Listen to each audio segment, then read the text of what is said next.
They love me, all my people with me. They love me all. But if they do love They will die to protect me, my people.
Nicknamed the Mad Dog of the Middle East. Welcome to WatchMojo.com, and today we're taking a look at the life of Muammar Gaddafi. This mad dog of the Middle East has a goal of a world revolution, Muslim fundamentalist revolution. Gaddafi was born in western Libya in 1942. During his youth, he saw his native country move from an Italian colony to an independent state under the Western-friendly King Idris. While at school, he was influenced by the Arab nationalist movement. By 1961, he enlisted at Benghazi's military college. After leaving school, he joined a group in hopes of deposing the king due to increasing dissatisfaction with his rule.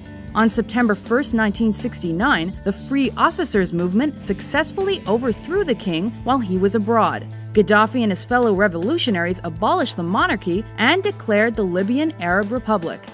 Gaddafi became commander-in-chief of the armed forces and chairman of the country's new ruling body, the Revolutionary Command Council. With that, he became ruler of Libya. Gaddafi immediately closed American and British military bases in Libya and forced foreign oil companies within the country's borders to allocate more of their profits to the nation. He also replaced the Gregorian calendar with the Islamic one and banned the sale of alcohol. Months after Gaddafi seized power, an attempt was made to overthrow him. His resulting paranoia caused him to make opposition to his regime illegal. The next year, he ejected the remaining Italian residents from Libya and expelled the Jewish population because of his ardent opposition to Zionism and Israel.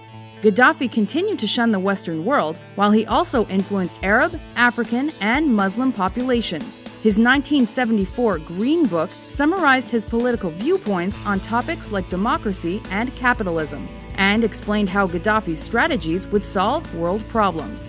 In addition to his cult of personality, Gaddafi allegedly became increasingly corrupt. As the poverty level of his population increased, so did his massive personal wealth due to the nation's oil revenue. Not only that, but Gaddafi was considered by some as erratic and bizarre. He called himself King of Africa, hired female bodyguards, and dressed in eccentric clothing. Gaddafi's reputation abroad deteriorated as he antagonized the West. He allegedly supported the Black Panthers, the Nation of Islam, and the Irish Republican Army, and was also linked to other criminal activity like the 1988 Lockerbie bombing that took down a Pan Am flight with 270 people on board. There is a clear difference between supporting the just cause of nations struggling for their freedom and liberation, between that and terrorism. And it is one of our basic principles to support nations that are struggling for the sake of their freedom, to support those exploited and oppressed, be they in southern Philippines or in northern Ireland. We support them morally at least. Opposition to Gaddafi grew to the point where the U.S. unsuccessfully attempted to kill him through a series of bombings in 1986. However, it wasn't long before Libya-U.S. relations improved. Gaddafi began sharing information with the West to secure his place as ruler against an imminent Islamist menace. He also gave up the Lockerbie bombing suspects at the behest of Nelson Mandela. Gaddafi's legitimacy increased to the point where Italian Prime Minister Silvio Berlusconi considered him a close friend. Many hypothesized these newly solidified relationships with the Western world were thanks to Libya's booming oil supplies. However, at home, the gap between the rich and the poor was at an all-time high.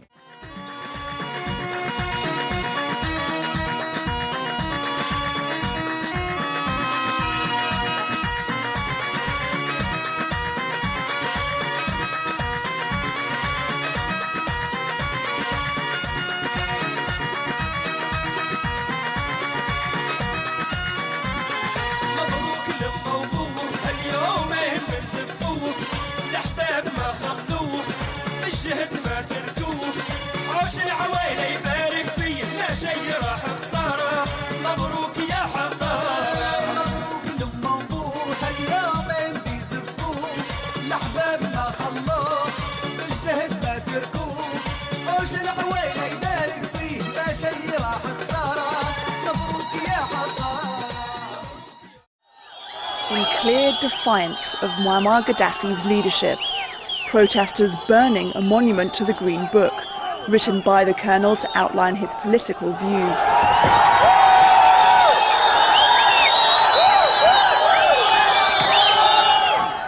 The video was posted on YouTube and said to have been filmed in the city of Tobruk on Thursday, during nationwide protests for Libya's Day of Rage. Reports of casualties have come from all over the country, with eyewitnesses claiming there were violent crackdowns on peaceful protesters. Sources suggest Libyan security forces shot and killed demonstrators. Some of the worst casualty numbers were reported in the city of Beda, where, according to Human Rights Watch, hospital staff put out a call for additional help as they became overwhelmed with injuries. Many there in a critical condition with gunshot wounds. Hundreds of protesters also marched through the city of Benghazi. Some gathered on the steps of a court, calling for a constitution and respect for the rule of law.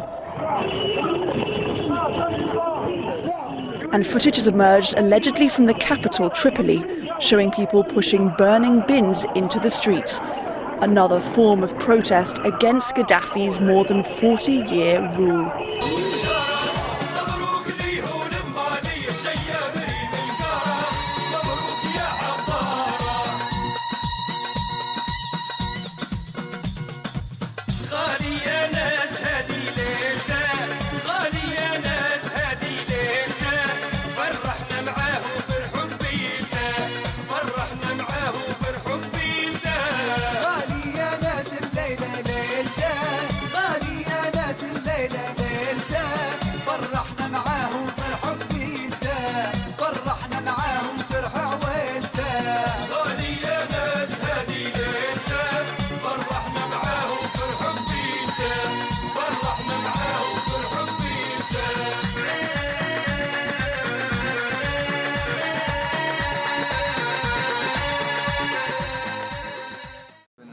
In Libya knew that's going to happen. So what happened on the day that revolution hit Libya? So people started going to demonstrate.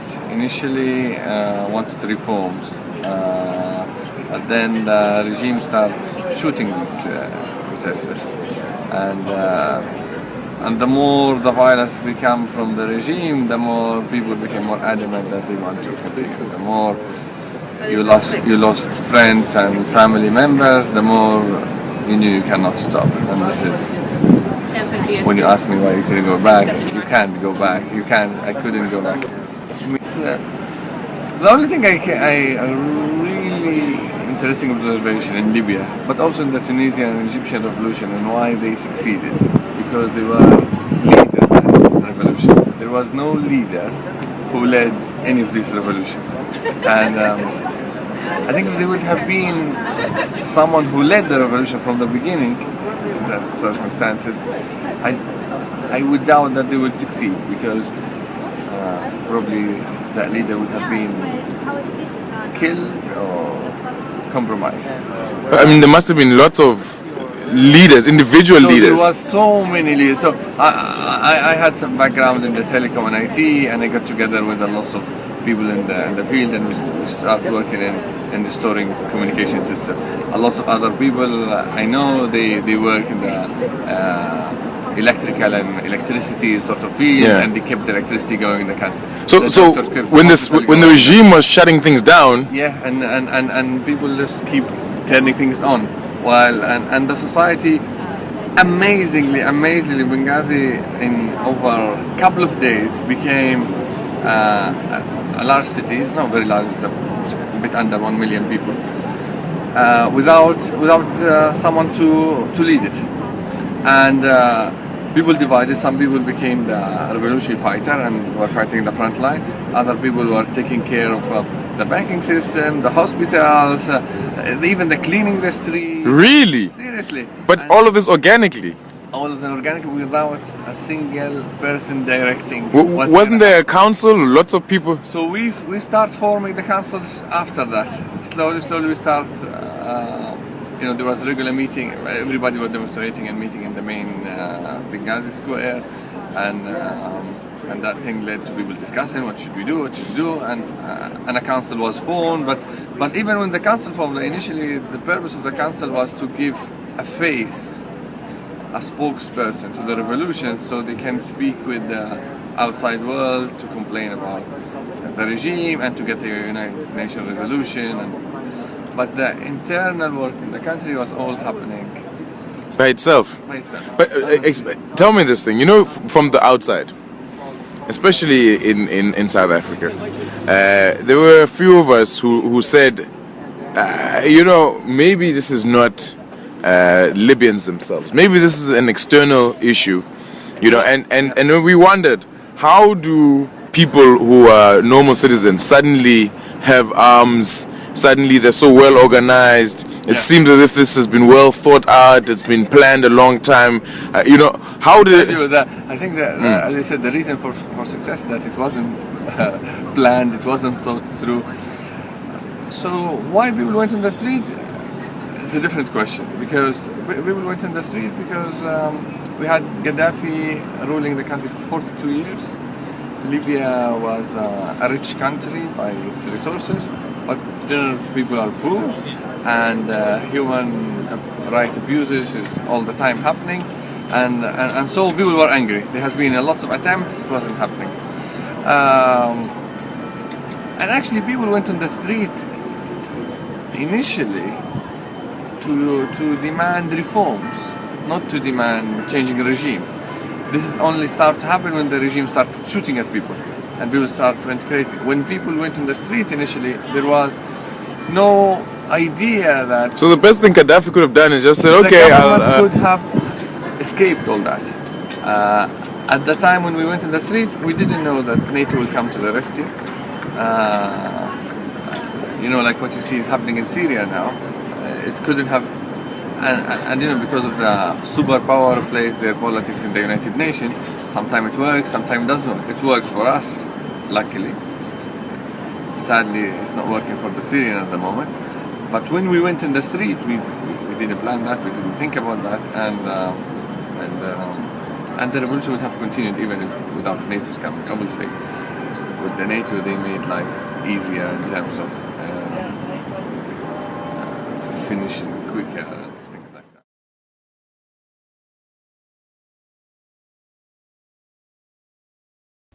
Two years ago, Libyans celebrated their revolution and the overthrow of Colonel Gaddafi. But now the militia, who played a central role in the uprising, are endangering any hopes of stability.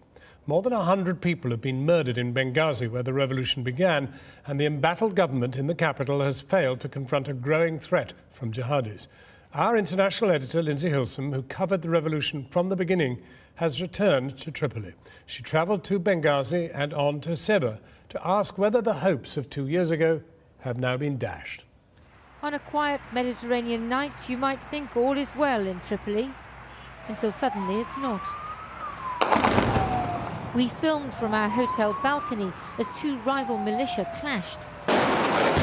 It turned into the worst fighting since the overthrow of Colonel Gaddafi. Libya's weak government has no control. The men with guns are a law unto themselves. The brigades who spearheaded the Libyan revolution now threaten to destroy it. We went to Benghazi, where the revolution started. Here, there's no law and order. It's better not to get out of the car for very long. You never know who's watching.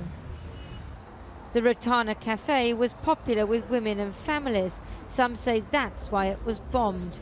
A message from the Islamists. I don't know who's next. This is not for me, you know. I don't have any problem with any people. You know, this is not for me. This is for Benghazi, for Libya. This bomb for Libya. Explosions like this, assassinations, that's what's come to mark Benghazi. It was the cradle of the revolution. And it's this which symbolizes what's gone wrong.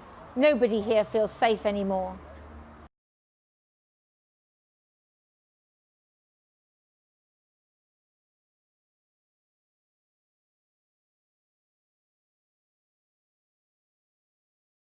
Good morning. Every day, all across the world, American diplomats and civilians work tirelessly to advance the interests and values of our nation. Often, they are away from their families. Sometimes they brave great danger. Yesterday, 4 of these extraordinary Americans were killed in an attack on our diplomatic post in Benghazi. Among those killed was our ambassador, Chris Stevens, as well as Foreign Service Officer Sean Smith. We are still notifying the families of the others who were killed. And today, the American people stand united in holding the families of the 4 Americans in our thoughts and in our prayers. The United States condemns in the strongest terms this outrageous and shocking attack. We're working with the government of Libya to secure our diplomats. I've also directed my administration to increase our security at diplomatic posts around the world. And make no mistake, we will work with the Libyan government to bring to justice the killers who attacked our people. Since our founding, the United States has been a nation that respects all faiths. We reject all efforts to denigrate the religious beliefs of others. But there is absolutely no justification to this type of senseless violence.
أنت العليم أنت العليم أنت العليم إلهي والقضاء قدري فمن وبارك وتب إني لذو عشم فقد أمرت بي